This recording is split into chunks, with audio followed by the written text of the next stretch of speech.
Guys খেতে খেতে blog করা এটাকেই বলা হয়। এটা খাবি না? আমরা ট্রেন সবসময় এর জন্য হচ্ছে লেট। তো নমস্কার বন্ধুরা, আজকে বার্থডে ব্লগটা এখান থেকে শুরু করছি। টিপ নেই রে, ও টিপ আর পড়াশোনা তুলতে পারবে না, ক্লিপ লাগবে, মাথায় ফোড়া আছে। আর আমরা রেডি হয়ে যাচ্ছি, 10টা বাজে, রাত 10টা বাজে, তোমার 10টা 15 হয়ে গেছে। ওর বাবার জন্য অপেক্ষা করেছিলাম, তোর বাবা তো এখনও আসেনি। তো চলো যাওয়া যাক। আর যেহেতু নিজের বিল্ডিংয়ের মধ্যেই না, তো বেশিক্ষণ সময় একটু দেরি করেই যাচ্ছি, হাতে টাইম নিয়েই যাচ্ছি ঘুরে সুস্থে। কালার কিছু হয়নি, দেখো আমার মেয়ে রেডি হয়ে গেছে, ওর মধ্যে এটা ফোড়া হচ্ছে, ও আর কী সাজবে, বুঝলি কেমন সাজছে। আর আমি রেডি হয়ে গেছি, টোটাল 13খানা ফোড়া।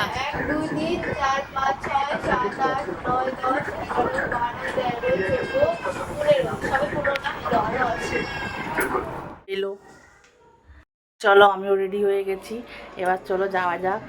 রাত বেজে গেছে 10:30, বুঝতে পারছো তো, সামনের ট্রেন সবসময় এর জন্য হচ্ছে লেট হয়। পেয়েছে না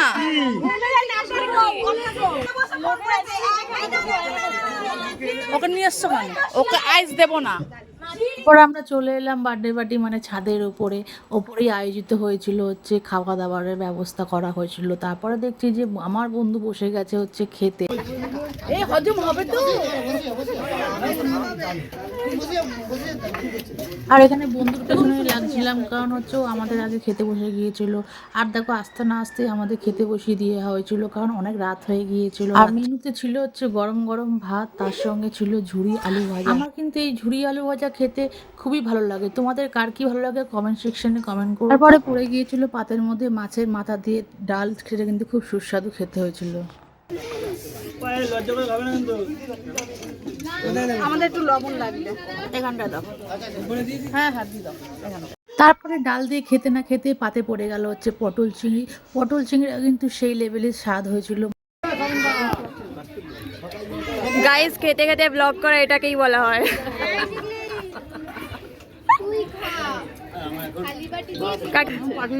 হ্যাঁ,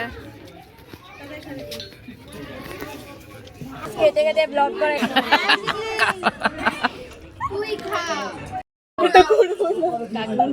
আর আমি ওর সম্পর্কের কাকি হয়েও আমার ব্লগগুলো মাঝে মাঝে করে দেয়। এরপরে ডাল দিয়ে খেতে না খেতে চলে এলো কাতলা মাছ, আর আমি নিয়ে নিয়েছিলাম লেজা।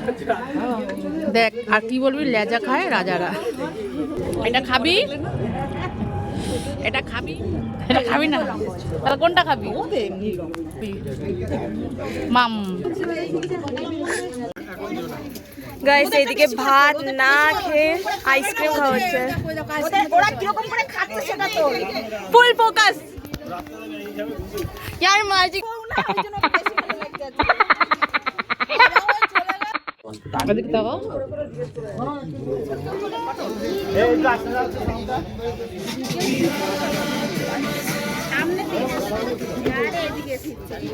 আরে ও এক এক দিকে বেশি টাকা টাকা ওই আমাদের কি আসবি না ইগনোর না, আজকে না। যাওয়া যাবে? আমাকে দাও এখন অল্প অল্প চেড়ে যাও, তুই সাথে এসে আমাকে দিচ্ছিস। এই হচ্ছে সেই বার্থডে গার্ল যার সেদিনকার বার্থডে ছিল। তখন ভিড়ের মাঝখানে খুব কান্নাকাটি করছিল, এখন সবাই চলে গেছিলো আর ফাঁকা ছিল বলে এখন দেখো কি সুন্দর এনজয় করছে। আর ছোটো বাচ্চাদের জন্মদিন করলে না সত্যি ওরা খুব হেজিটেট মনে করে, মানে কমফোর্টেবল ফিল করে, নতুন নতুন মুখ দেখে তো। হাই,